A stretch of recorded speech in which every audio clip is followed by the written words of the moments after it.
garage inside this box.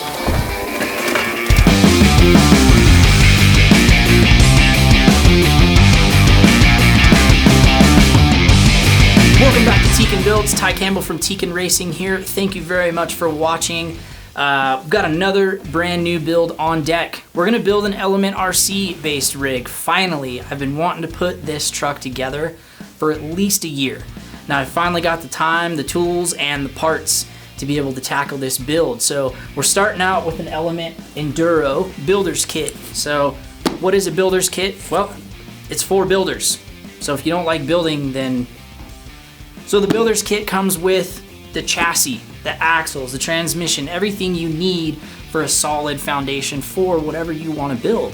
There's no body, there's no wheels and tires. They're leaving that entirely up to us. We're gonna put this underneath a 2021 Ford Bronco. So the 2021 Ford Bronco is IFS. They've got an IFS conversion kit that not only works on the Element Enduro chassis that we're gonna build, it also works on the Axial SCX-10, and even the Vanquish VS410, and probably other chassis if you want to get crazy and do a little bit of self-modification, which I highly recommend. That is what this entire hobby is about, is making stuff work. So the body, no, I did not buy the Traxxas body. I've had a New Bright 8th scale hard body two-door Bronco, the 2021 version, for about a year and a half now, and we're finally going to put it to use on this build. I already started hacking it up and stripping it down so that we could get it ready for paint and do all the parts mock-ups that I need to get done on it. But this build I'm just shooting for a very OEM style off-road build, something that you could go to the Ford dealership and say, yeah, I want the Wild Track Sasquatch package, I want 33s, 35s, 37s, whatever you want to put on it, and then it rolls out the door and it's ready to go. So that's what we're doing with this build, is just shooting for something that you'd see rolling around on the street. So we're going to design and print up some OEM roof rack rails and a roof rack from Night Customs.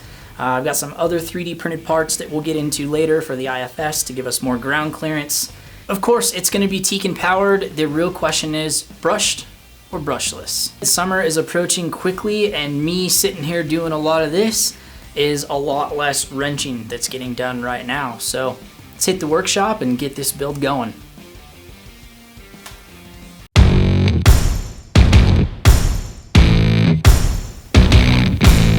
Your journey begins here. That it does, and I'm excited for this journey. Looks like we get to start with the chassis. So, rails.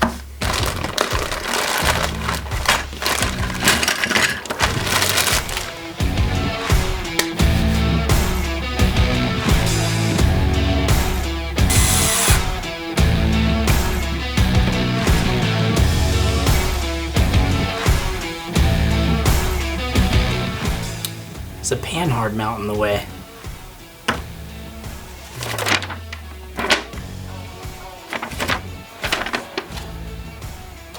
So you swap the left front and the right rear shock towers. I guess that would be nice. You could keep the panhard mount and go back in the future, but Element also sent me the hard mounts, so we're just gonna pull two of the hard mounts out and throw those on the front and not have a panhard mount.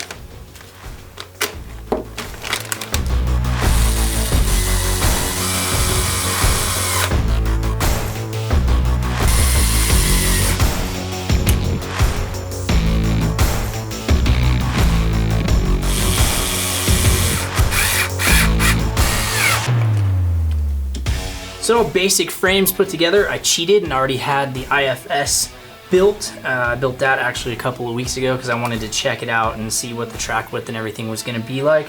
I'm gonna have to rip it apart because I've got some Night Customs parts right here. This is a new front skid plate that I might use. And then these are the mounts. So I SLA printed these out of a tough resin. And what these are gonna do is effectively raise the whole diff case and the arm mounts, the suspension on the front up into the frame rails. We should get more ground clearance under the front, maybe a little bit more suspension travel.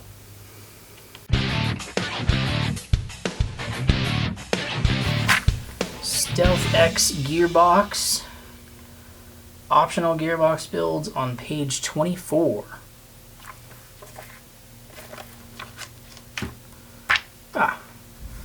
So, cool thing about the Stealth X is you can basically underdrive the rear axle, which gives you overdrive on your front axle, which really helps with climbing obstacles and stability when coming down hills, because your rear tires are kind of acting like anchors. They're rotating slower than the front, so coming downhill it also helps.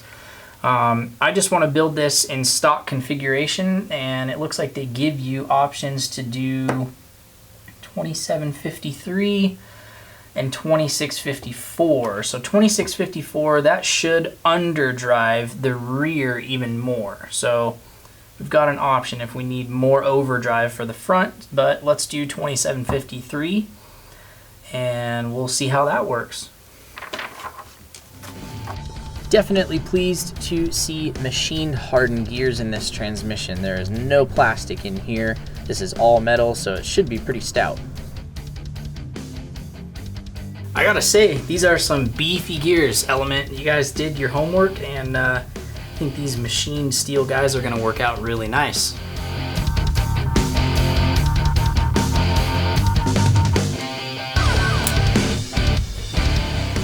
The nice thing about this transmission is if you've ever built any 3-gear transmission, this one's going to go together pretty easily because it's essentially just 2 transmissions smashed together. So you've got one set of gears that are running your front axle and one set of gears that are running your rear axle, and it gives you options for overdrive and underdrive, so definitely highly tunable.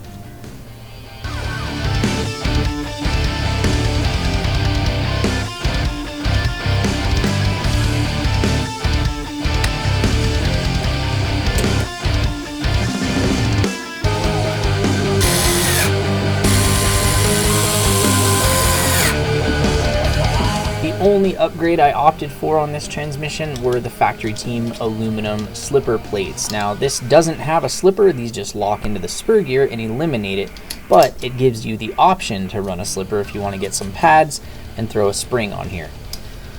Well, that's a Stealth X built in stock configuration, smooth as butter. I would expect nothing less from a Team Associated product. They make awesome transmissions. So now I just got to figure out what motor to put in this, and I don't know yet. So gonna set this aside, gear cover, make sure we don't lose any of our pieces.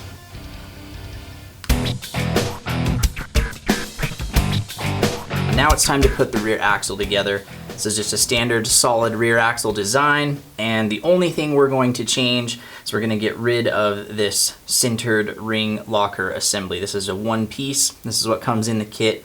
Got the upgraded 6-bolt steel locker and the machined factory team ring gear. So this is gonna add a little bit more strength to the gears in our rear axle, so hopefully we won't have any issues with that later on down the road. Now when you're putting these axles together, you wanna make sure that everything is meshed properly. These gears have very tight tolerances, and you don't want it too loose or you'll risk blowing the teeth out, and if it's too tight, it's gonna sound really bad and be grindy and put a lot of extra drag on your drivetrain. I don't know if very many people actually do this, but I like to pack my diff carrier bearings with grease, just like you would pack a wheel bearing. No, I'm not flipping you off. Sorry about the middle finger. But seriously, ever since I started doing this, my bearings in my axles lasted a lot longer. I'm using SOR red grease. This is the first time I've ever used it, but it's supposed to be a really high temp tacky grease. The rest of the rear axle is just a couple of shafts and bearings, some screws to retain those bearings on the outer portion of the axle, and the link mounts.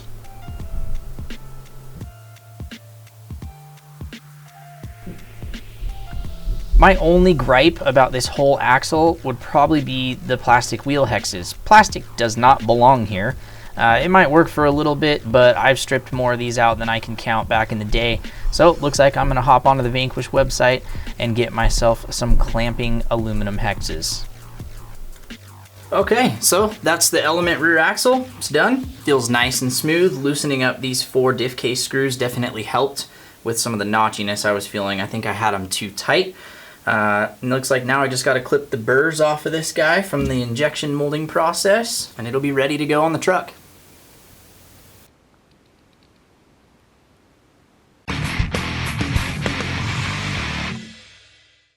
So these are the new Knight Customs parts for the IFS system. This is what is going to raise it up into the frame rails and give us that added ground clearance under the front skid plate.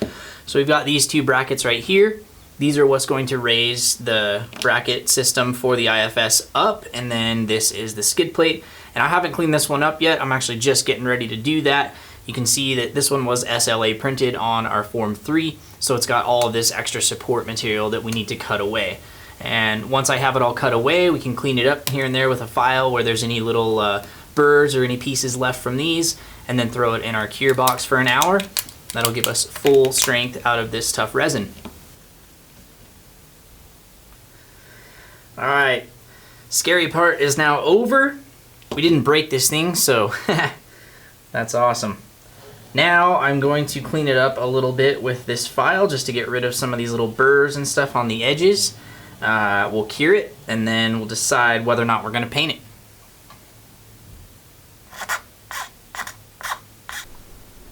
SLA parts have to be cured once they are printed and cleaned up. We do this with UV light and heat, so I'm going to throw these in the form cure for about an hour at 60°C. This process actually increases the strength of our part by about 70%. After an hour in the cure box, they are ready. Now, I pre-drilled these holes so that they tap in nice and easy. And check this out. This shows how much higher our new bracket system moves our IFS.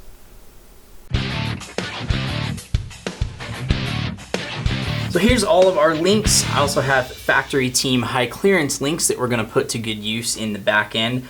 Most of these we don't need because we have the IFS on the front, so that eliminates we're just going to use the proper links to get our wheelbase right. Now the wheelbase is right about 12 inches, maybe a little bit shorter.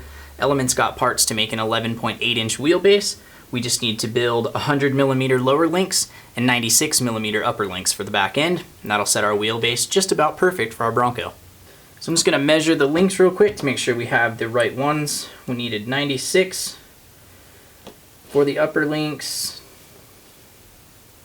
Yep, those are 96 mil, and 100 for the lowers, and these are bent, so we'll measure end to end.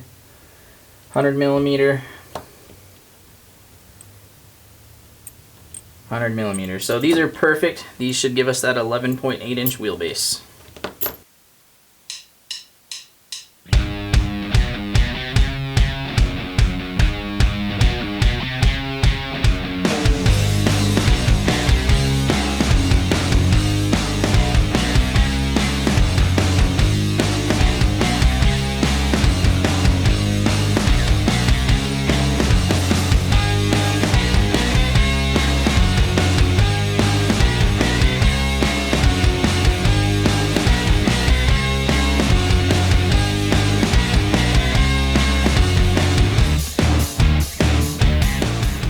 Everything's free. Our pinion angle looks really good.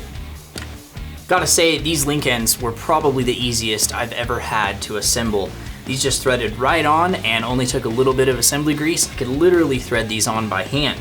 Now I gotta do drive shafts. I was gonna build the kit drive shafts, but then I had a better idea. I've got Vanquish incision drive shafts right here for the SCX-10-2. These are a heavy duty universal joint shaft. They're steel.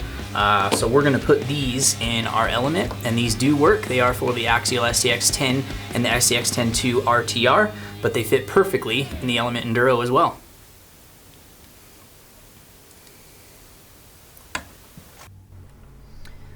I would say the only bad thing about incision shafts is you aren't going to break one of these, at least not easily. So now we're just moving the break point elsewhere in the truck, but they're a nice looking drive shaft and they're universals, so we're gonna use them. I'm installing the factory mid armor temporarily. I have the Knight Customs file that I'm going to print that fits the IFS with the new lowering kit.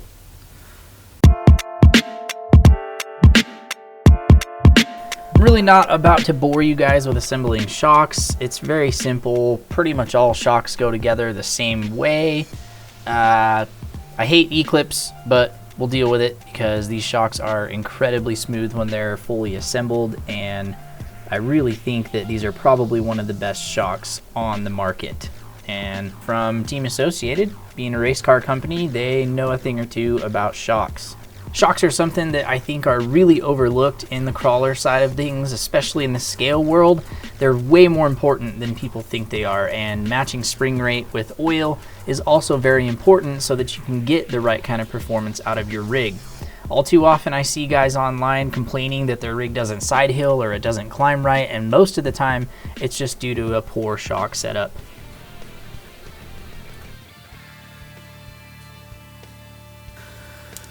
Gotta say, these shocks went together really nicely, and man, they are just butter smooth. Again, I would expect nothing less of a Team Associated product. So now that these are all done, we filled them up with 70 weight. I like to slow my rig's weight transition down a little bit and make it handle a little bit more.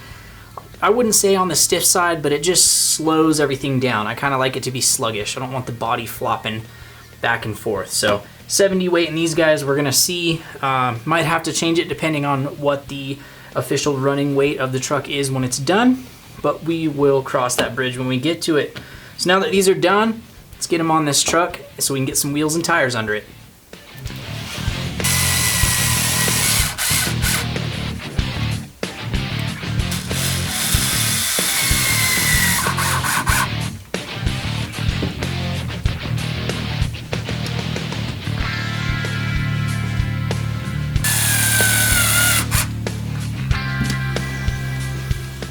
Heck yeah, this thing is looking awesome. So I did do a couple different little mounting tricks just to try to lower the overall ride height, since we have those Night Customs parts on the front that suck the front end up. So to combat some of that, I didn't use the Element shock relocation bracket. Everything's moved up, so we don't need that drop bracket to move the top of the shock down. So we're gonna see how that's gonna work. We might have to change it. We'll see once we get to mounting up the body. And on the back end, I opted to mount the bottom of the shock down here on the same level as the link. So there's a little bit of interference when I flex this thing. It's pushing on the spring cup on the opposite side, but I think if I end up not using that, I can probably just cut that mount off and we'll just stitch it in the future. So all of that was to try and move the axles up closer to the frame so that we can get kind of a stock-ish ride height with the body. So everything's looking pretty good. Now it's time to mount up some wheels and tires. I've already got the wheels and tires assembled. These guys right here, this is the Proline Class 1 BFG KM3. It's 4.19 inches tall. That should give us about a 34 or 35 inch tire underneath our 2021 Bronco scale-wise. So I've got them mounted on Vanquish KMC tank wheels. These wheels look great. They are anthracite, and I really love the machine work. If you look at these, they're very, very intricate with a little lip on each spoke. And there's some tiny little KMC logos machined into the actual wheel itself. So I'm totally guessing at this point on track width, but I've got some 350 hubs and Vanquish scale hardware along with some Beef Tubes SLW brake weights. These are just aluminum. I'm not really looking to add a bunch of extra weight. I just wanted this to bump the track width out a tiny bit and have a nice disc brake in the back of our wheel. So let's sew these together real quick and get them on our truck. No one wants to see your nuts. SSD has us covered quite literally with these really awesome scale locking wheel nuts. Now we don't have to see that wheel nut in there. We get a nice scale hub instead. And to finish this combo off, I also chose Vanquish scale lug nuts. These are the long version, so we can get through that brake weight to our SLW hub. And if you decide to get these and the wheel kits, make sure you grab both of the tools. Otherwise, it's going to be kind of hard to install them. So the backbone of the 2021 Bronco is basically done. Next time we will dive into how I'm gonna mount the body, how I'm gonna mount the TRX4 bumpers that I've picked out for this truck, and I can tell you those are gonna fit really nicely. I really love the OEM look of them. We'll check out the Artful Dodger skid plates that I threw on this guy. I got the A-arm skid plates and the rear diff skid plate just to add a little bit of Under Armour. And then we'll dive into some body work. There's still a ton to do on that body. I gotta prep it and prime it, figure out what color to paint it. I'm kind of thinking like a white and black theme, Stormtrooper.